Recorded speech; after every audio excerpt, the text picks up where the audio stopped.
Jacob, have you decided what you're going to do about your accommodation for the next academic year? Are you going to stay where you are or look for something different? Well, to be honest, I'm still not sure. I love my current place.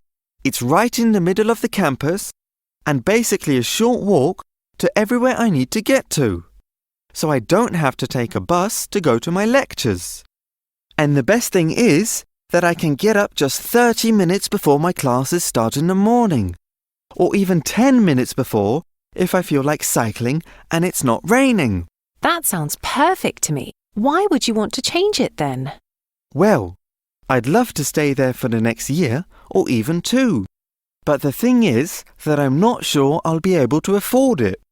My parents are giving me less money next year, and I'm afraid my part-time job won't cover the rent. Oh, I see. Well, it sounds like you don't have much choice then, unless you want to work more hours next year.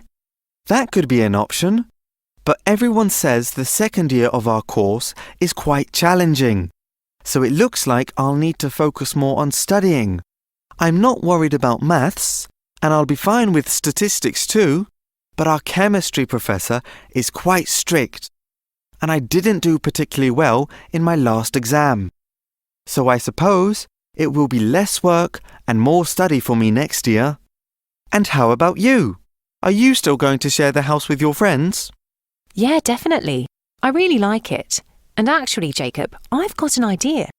One of my housemates, Rob, is graduating in 2 months, so his bedroom will be free starting from the beginning of July. Maybe you'd like to move in with us. The rent is quite reasonable too. That sounds really interesting. Did you say the beginning of July? Oh, that's no good. I've paid the rent for my place until the end of September, so I'd have to pay twice until then.